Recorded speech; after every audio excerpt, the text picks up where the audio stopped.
Alex. Welcome back to MHS Behind the Curtain. Today I'm joined by our very own band director, Mr. Creagh, also a Marist alum of 2004. Just tell us a little bit about yourself. Like, a lot of people know you as the band director. Not many people.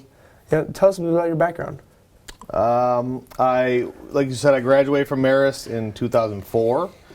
And then I went to Vanderbilt College of Music, and I graduated from there in 2008. I started working here in 2006. I was the assistant for 2 years, and then I took head director in 2008. So this is my 17th year. I live in Orland Park with my wife Julie and my 2 kids, Evelyn and Audrey. Cool. And after graduating from college, you said you came back to Marist. Was it like when you were looking for a job, was it like your first choice, or you didn't really, you're just looking around? Honestly, it kind of wasn't. It kind of all kind of came together. So I was looking just anywhere. And then the Marist thing kind of just happened at that point where the director was leaving. And I went in for an interview just for the experience of the interview, to be honest. I wasn't really even looking to get the job. And then they offered the job, and then my mom was like, you really should do this, blah, blah, blah. So it all worked out. And by the beginning, no. I mean, initially I had no thought in my mind I would ever be working here. Cool. And when you were hired, you said you were assistant band director. And then when you kind of took over as being the head band director, was there any pressure on you? Because the Marist Band was such a renowned band, and obviously Frank Manna, legendary band director. Was there any just pressure on you? There was a ton of pressure. I was 20 when I was the assistant, so it was really awkward because when I started teaching here, there were still students who I was teaching who were here when I was a student.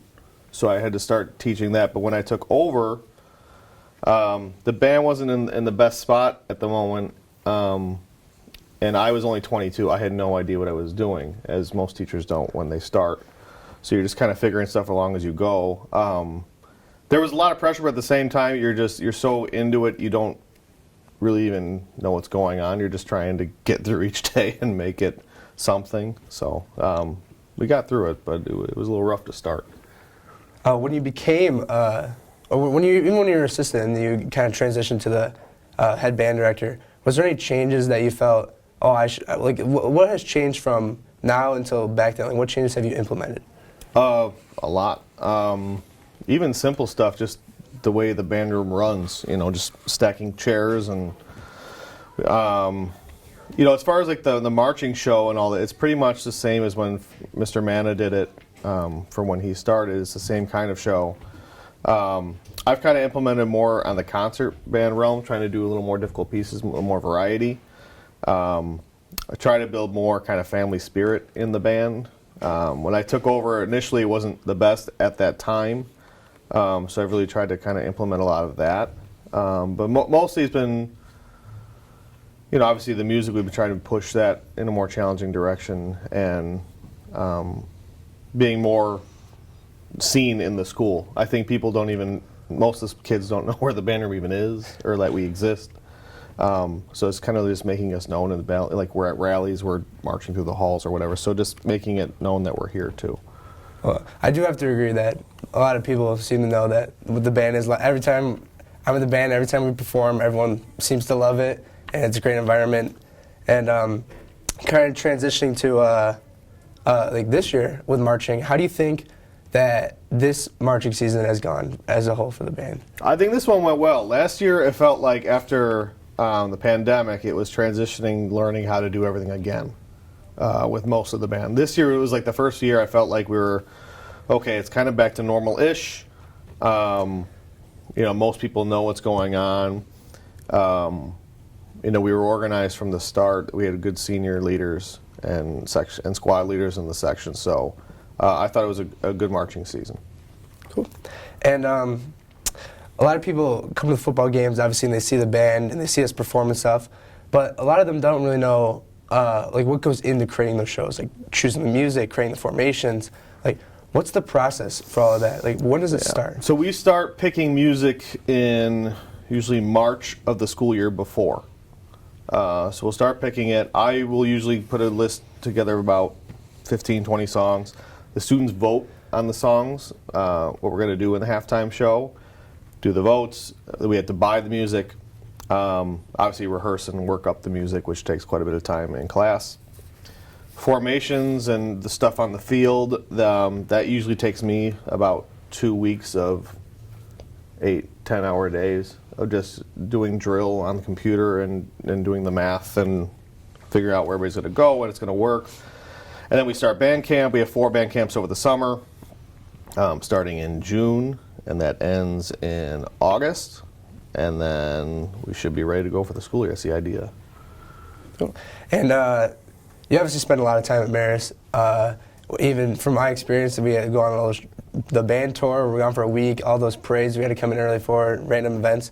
So it must be hard on your family life and home life. So how do you kind of balance those two things?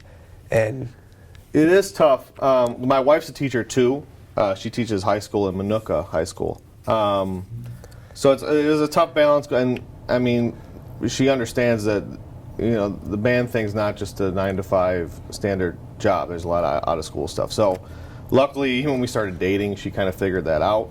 You know, with time commitments and everything. I also have another job outside of school, so that kind of conflicts with things, especially on weekends.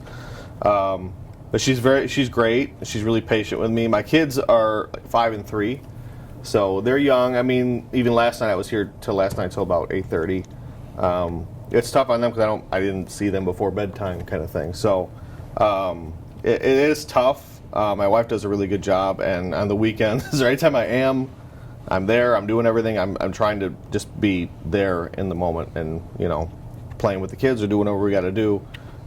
Just trying to balance it all out. And I forgot to ask this at the beginning, but what instruments do you play? What did you play at Marist when you were in band? When I was in band here, I played tuba and bass. Mr. Manna had me play bass guitar a lot, even in band, and he had me play bass guitar in jazz band and all the pep bands and stuff. In college, I did string bass, which is kind of like the big orchestra bass, and tuba. Those were my primary, but I mean, even now, I'm a bass player. I play tuba once in a while, but it's all bass for me. And are your kids showing any, you know, musical aspirations? Like they try some instruments, or they want to go into the... I bring home like last year especially, I brought home instruments every week and just brought an instrument home and let them, you know, mess around with it and make noises and squeaks and stuff. They like it. They like coming to the band room and running around and hitting drums and things like that. I'm trying not to push it. I'm trying just to let it happen. I mean, they see the band, they've come to a performance and they like it, and they say, I want to be in the band, and I'm like, that's good, and we'll figure that out. Obviously, they're 5 and 3 years old. It's going to be time, but I'm trying not to push it on them. Right now, they're doing soccer and gymnastics and swimming, and I don't want to push anything. I know we're going to start piano lessons probably for Evelyn, who's 5. We'll probably start her when she's 6 or 7. I don't want to start too early with that, but there's interest, but I'm trying not to. Of course, I want them to, but I'm trying not to push it on them. Awesome. Thanks for joining us. That's all we have for today. This has been MHS Behind the Curtain. I'm Miles Durkin. I'm joined by Mr. Creagh. Thanks, and we'll see you later. Thank you.